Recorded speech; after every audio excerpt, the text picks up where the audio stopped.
महिलाओं के ऐसे नहाने पर घर में गरीबी और बर्बादी आती है। महिलाओं को नहाते समय ये गलती बिल्कुल भी नहीं करनी चाहिए। क्या महिलाओं को नग्न होकर नहाना चाहिए? साथ ही मैं आपको बताऊंगा दोस्तों, कौन से वो काम हैं जो आपको स्नान से पहले कर लेने चाहिए, स्नान के बाद ये काम करना वर्जित है, और कौन से ऐसे काम हैं जो आपको बिना स्नान किए करने ही नहीं चाहिए। इसी के साथ दोस्तों हम जानेंगे एक छोटा सा उपाय जो आपको नहाते समय करना चाहिए। बहुत ही सरल उपाय है, हर कोई इसको आराम से कर सकता है, लेकिन अज्ञानतावश आप ये कर नहीं पाते और इसका फल आपको नहीं मिल पाता। तो पूरी जानकारी के लिए इस वीडियो को अंत तक जरूर देखिएगा ताकि माता लक्ष्मी आप पर मेहरबान रहे। नमस्कार दोस्तों, स्वागत है आप सभी का एक बार फिर से। दोस्तों सच्ची श्रद्धा से कमेंट्स में एक बार जरूर लिख दीजिए हर हर महादेव। महिलाओं के ऐसे नहाने पर घर में बर्बादी और गरीबी आती है, किस प्रकार से, आइए जानते हैं।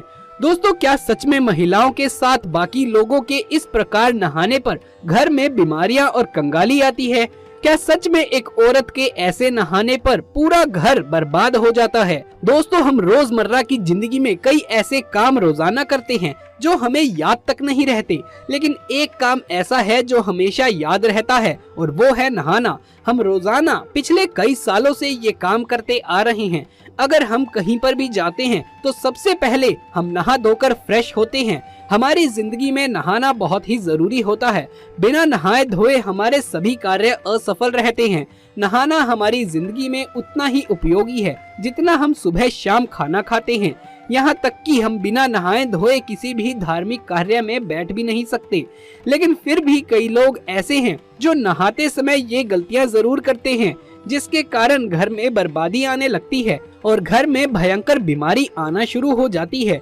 तो आइए जानते हैं वो कौन सी गलती है जो हमें नहाते समय कभी भी नहीं करनी चाहिए, खासकर लड़कियों को, महिलाओं को। लेकिन दोस्तों आगे बढ़ने से पहले आपसे एक छोटी सी रिक्वेस्ट है कि इस वीडियो को लाइक करके हमारे चैनल को सब्सक्राइब करना ना भूलें। नंबर 1, अधूरा साफ शरीर। अगर कोई आपसे ये कहे कि आप ठीक तरह से नहाते नहीं हैं, तो शायद आप भी इस बात को नहीं मानेंगे, लेकिन हम आपको बता दें कि 80% लोग ये गलती हमेशा करते हैं, जिसकी वजह से उन्हें अपने भविष्य में कई दिक्कतों का सामना करना पड़ता है। यहाँ तक कि आधा अधूरा नहाने पर व्यक्ति की कुंडली भी बिगड़ जाती है। इसलिए अधूरा काम कभी भी ना करें और जब भी नहाएं तो अपने पूरे शरीर को अच्छी तरीके से साफ करें। नंबर 2, गलत तरीके से नहाने पर घर में आती है बर्बादी। किसी भी महिला को पूरा तरह से नग्न होकर यानी निर्वस्त्र होकर नहीं नहाना चाहिए। नहाते समय आपको इस बात का ध्यान रखना चाहिए कि आपके ऊपर एक वस्त्र तो होना ही चाहिए। एकदम सफाचट होकर बिल्कुल भी नहीं नहाना चाहिए। खास तौर से महिलाओं को रात के समय बहुत ही सावधानी बरतनी चाहिए। अगर आप ऐसी गलती करती हैं तो ये आपके ऊपर दोष लगा सकते हैं, जिससे कि घर में गरीबी आती है, बीमारियां जन्म लेती हैं। नंबर 3, नहाने के बाद शरीर पोंछने के लिए कभी भी किसी दूसरे व्यक्ति के तौलिए का इस्तेमाल भूल कर भी ना करें। इससे कई प्रकार की त्वचा रोग हो सकते हैं, खासकर दाग, खाज, खुजली जैसी बीमारियां हो जाती हैं। इसीलिए साफ तौलिए का इस्तेमाल करें। नंबर 4, वैज्ञानिकों की माने तो नहाते समय सबसे पहले तुरंत सर पर पानी कभी नहीं डालना चाहिए। ऐसा करने से ब्लड सर्कुलेशन काम करना बंद कर देता है और हार्ट अटैक आना व पैरालाइज होने की समस्याएं उत्पन्न हो सकती हैं। इसीलिए नहाने से पहले अपने पैरों पर थोड़ा सा पानी डालें और धीरे धीरे ऊपर की ओर बढ़ें। अगर आप बाहर से आ रही हैं और थके हारे हैं तो घर आते ही तुरंत नहाना नहीं चाहिए। इसके अलावा जिम करने के तुरंत बाद व दौड़कर आने के तुरंत बाद कभी भी नहीं नहाना चाहिए। इससे आपके शरीर पर गलत असर पड़ता है और यहाँ तक कि आपकी जान भी जा सकती है। इसलिए आप ये गलतियाँ भूल कर भी ना करें। दोस्तों हर काम का एक समय होता है, एक नियम होता है। वैसे तो हमेशा हमें सुबह उठने के तुरंत बाद ही स्नान कर लेना चाहिए ताकि हम हर काम शुद्ध होकर कर सकें। तभी कुछ काम ऐसे भी हैं जो आपको स्नान करने के बाद ही कर सकते हैं। तो चलिए जान लेते हैं कि कौन से हैं ऐसे काम। नंबर 1, वायु पुराण में बताया गया है कि आपको भगवान पर चढ़ाने के लिए फूल स्नान से पहले ही तोड़कर रख लेने चाहिए। माना जाता है कि स्नान के बाद तोड़े गए पुष्पों को भगवान स्वीकार नहीं करते। साथ ही ये भी कहा जाता है कि पुष्पों को कभी भी धोया नहीं जाता। दोस्तों नंबर 2, ऐसा कहा जाता है कि पूजा के बर्तन और थाली स्नान से पहले ही साफ कर लेने चाहिए। दरअसल भगवान के बर्तनों को भी झूठा माना जाता है। स्नान के बाद इन्हें साफ नहीं करना चाहिए। झूठे बर्तनों को स्नान के बाद छूना शरीर को अशुद्ध कर देता है। इससे व्यक्ति को फिर से स्नान करने की जरूरत पड़ जाती है। दोस्तों नंबर 3, शास्त्रों में बताया गया है अगर आप शरीर पर मालिश करना चाहते हैं तो आपको वो स्नान से पहले ही कर लेनी चाहिए। बहुत से लोग हैं जो नहाने के बाद मालिश करवाते हैं, लेकिन मालिश नहाने से पहले ही करानी चाहिए, नहाने के बाद नहीं। दरअसल तेल मालिश करने से शरीर के कई दूषित पदार्थ बाहर आते हैं, इसीलिए नहाने के बाद मालिश करने पर ये साफ नहीं हो पाते और इस वजह से त्वचा के रोग होने की आकांक्षा बनी रहती है। यदि आप नहाने से पहले ही मालिश कर लेंगे तो नहाते वक्त सारे दूषित पदार्थ धूल धुल जाएगी। नंबर 4, अगर आप स्नान के बाद रोजाना पूजा करते हैं तो पूजा करने से पहले आपको रसोई घर में नहीं जाना चाहिए। माना जाता है कि पूजा करने के लिए शरीर एकदम शुद्ध होना चाहिए, लेकिन रसोई में अक्सर जूठे बर्तन भी रखे होते हैं, तो इस कारण पूजा करने से पहले रसोई में जाने से आपका शरीर अशुद्ध हो जाता है।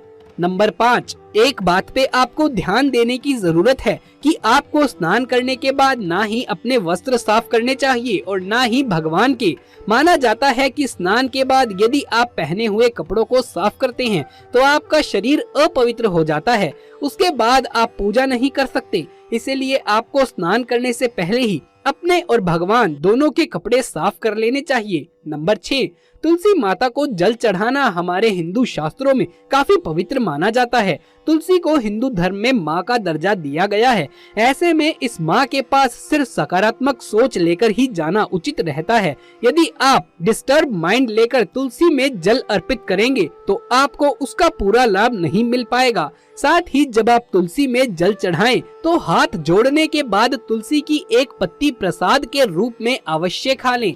इससे आपके अंदर की सकारात्मक ऊर्जा ज्यादा देर तक शरीर में बनी रहेगी और आपका पूरा दिन अच्छा जाएगा। नंबर 7, नहाने के तुरंत बाद आपसे पहला काम भगवान की पूजा ही होना चाहिए। नहाने के बाद आपका माइंड सबसे ज्यादा क्लियर होता है, साथ ही आपके अंदर सकारात्मक ऊर्जा भी अधिक रहती है। ऐसे में जब आप सीधा पूजा घर में जाकर भगवान की पूजा अर्चना करते हैं तो आपका भगवान से संपर्क होने के चांसेस अधिक रहते हैं। भगवान सकारात्मक ऊर्जा वाले भक्तों की ओर जल्दी आकर्षित होते हैं। यही कारण है कि शास्त्रों में भी स्नान के बाद ही भगवान की पूजा अर्चना करने के बारे में कहा गया है। नहाने के बाद यदि आप कोई दूसरा काम करते हैं तो आपकी ये सकारात्मक ऊर्जा वेस्ट हो जाती है। इसीलिए नहाने के बाद सबसे पहला काम भगवान की पूजा अर्चना ही करें। नंबर 8, सुबह सुबह निकली सूरज की किरणें हमारे शरीर के लिए काफी लाभदायक होती हैं। जब आप स्नान कर सकारात्मक ऊर्जा के साथ सूरज को जल देते हैं तो इसकी किरणें आपकी सकारात्मक ऊर्जा को और भी ज्यादा बूस्ट कर देती है, अर्थात आपकी पॉजिटिव एनर्जी डबल हो जाती है। यदि आपको हमारी बातों पर विश्वास नहीं हो तो आप एक बार नहाने के तुरंत बाद सूर्य को जल चढ़ाकर देखिए, आप काफी अच्छा और फ्रेश फील करेंगे। आइए अब जानते हैं स्नान करते समय कौन सा मंत्र बोलना चाहिए जिससे सभी बुराइयों का अंत हो जाएगा। गंगे चे यमुने चैव गोदावरी सरस्वती नर्मदे सिंधु कावेरी जले अस्मिरन सानिध्यम कुरु। यानी कि इस मंत्र का मतलब है, हे गंगा यमुना गोदावरी सरस्वती सिंधु और कावेरी माँ, मेरे स्नान करने के जल में कृपा आप सभी पधारिए। इस प्रकार से इस मंत्र का जाप करने से सभी प्रकार की नकारात्मक ऊर्जा, बुरी नजर, रोग, बीमारियां नष्ट हो जाती हैं और व्यक्ति जीवन में सुख और समृद्धि को पा लेता है। तो दोस्तों ये था हमारा आज का वीडियो। अगर ये वीडियो आपको अच्छा लगा हो तो इसे एक लाइक करके अपने दोस्तों और रिश्तेदारों के साथ इसे ज्यादा से ज्यादा शेयर करें। आगे भी ऐसे ही वीडियोस देखते रहने के लिए हमारे चैनल को सब्सक्राइब कर ले। जल्द मुलाकात होगी आपसे किसी अगली वीडियो में, तब तक के लिए आप सभी का धन्यवाद।